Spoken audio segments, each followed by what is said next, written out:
What happens when a fiery senator goes head-to-head with the Prime Minister on live TV, accusing him of betrayal, hypocrisy, and playing politics with one of the most explosive conflicts in the world? That's exactly what Pauline Hanson just did, and she didn't hold back. Viewers were stunned as Hanson tore into Anthony Albanese's Labor government, accusing it of recognising Palestine at the worst possible time and selling out Australian values. Was this political theatre? Or did she actually expose dangerous flaws in the Prime Minister's plan? Stay tuned, because this clash is not just about foreign policy. It could change how Australians see their own leaders. Before we dive in, drop a comment below. Do you think Australia was right or wrong to recognise Palestine right now? I'll be checking what people are saying. In September 2025, Anthony Albanese's government made an announcement that immediately divided the country. Australia would formally recognise the state of Palestine. The Prime Minister claimed this was about justice, peace, and moving forward in line with other Western nations. He argued it would send a message to Israel and Palestine that Australia supports a two-state solution. But here's the catch. This wasn't unconditional recognition. Albanese insisted there would be strict conditions, no role for Hamas. Only a Palestinian authority that recognises Israel's right to exist. And any Palestinian state must be built on free and fair elections. Sounds neat on paper, right? A bold, peace-loving statement. But politics doesn't exist on paper, and the timing of this decision, when hostages are still held, Gaza is in chaos, and Hamas is far from gone, made it a powder keg. And that's where Pauline Hanson comes storming in. Quick question for you. Would you trust Albanese's conditions to actually stick? Or do you think they'll just be ignored the moment recognition happens? Let me know in the comments. Almost immediately after the announcement, critics from every direction lit up. Jewish groups warned this was a symbolic gesture that gave legitimacy without demanding real change. The coalition accused Albanese of being reckless, undermining Australia's reputation as a trusted ally of Israel. Others pointed to the brutal reality. Hamas may still hold influence. The Palestinian Authority is deeply divided, and recognition could send exactly the wrong message, that violence and hostage-taking pay off. One editorial didn't mince words, saying, "This is the Albanese government virtue signalling for votes."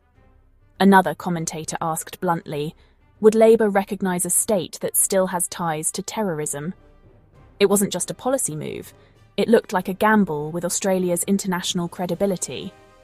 And then came Pauline Hanson, ready to set the studio on fire. When Pauline Hanson got her chance on live TV, she didn't tiptoe around it. She went straight for the jugular. She called Labour's recognition ridiculous, dangerous, and naive. In her words, Albanese was pandering to Muslim votes and putting Australia's values and security at risk. Hanson blasted the hypocrisy of a government that talks about following international law, while at the same time ignoring the very agreements, the Oslo Accords, that say recognition must come only after conditions are truly met. She asked a cutting question. Why is Labor rewarding bad behaviour with statehood, while Israel is still burying its dead and families are still waiting for their hostages? The studio went silent for a moment. Even the host seemed caught off guard. And Hanson didn't stop there. She pulled up the Albanese government's decision to grant visas to Palestinians under protection policies. "You're opening the door," she warned, "without guaranteeing who you're letting in. That's not leadership, that's recklessness." It was classic Hanson, provocative, emotional, and impossible to ignore. If you're watching this far, drop a quick comment. Do you think Hanson is right to call out hypocrisy, or is she just fear-mongering? The real fireworks came when Hanson looked straight at the camera and accused Albanese of betrayal. "This Prime Minister," she said, "talks about standing with allies, talks about fighting extremism, and then turns around and gives extremists exactly what they want, a victory handed to them on a silver platter." Labor MPs tried to defend the move, saying recognition was about supporting ordinary Palestinians, not Hamas. But Hanson wasn't buying it. She shot back. "Ordinary Palestinians deserve better than being pawns in your political games. You want to win headlines and votes. That's all this is, because you know it doesn't change reality on the ground one bit." The clip exploded online within hours. Supporters called it Hanson's most powerful moment in years. Critics called it divisive and dangerous. But everyone agreed. It was unforgettable. Here's the bigger picture. Why did Hanson's rant cut through so sharply? Because she tapped into something Australians already feel: distrust of politicians. Many people believe foreign policy is less about principles and more about winning points at home. Hanson framed Albanese's decision not as diplomacy, but as hypocrisy, saying one thing about values while doing another for votes. Whether you agree or not, that framing sticks in people's minds. And politically, Hanson thrives in controversy. Every time she goes viral, it boosts her image as the outsider who says what others won't. This wasn't just about Palestine. It was about trust, leadership, and whether Labor is playing a double game. What about you? Do you trust Albanese on this issue? Type yes or no in the comments. I'm curious how divided viewers are. Of course, Albanese and Penny Wong haven't been silent. They argue recognition is a circuit breaker, a way to keep alive the possibility of peace while the world looks on in despair. They point out that dozens of other countries, including the UK, Canada, and France, have done the same. Labor's line is simple. This isn't about rewarding Hamas. It's about refusing to let extremists dictate the future. Recognizing Palestine, they say, is about backing the ordinary people who want peace and dignity, not militants. And Penny Wong has repeatedly reminded critics, the recognition comes with strict conditions. If those aren't met, Australia won't continue support. But Hanson's reply cuts through again. Conditions mean nothing if you hand over recognition first. You just gave away the bargaining chip.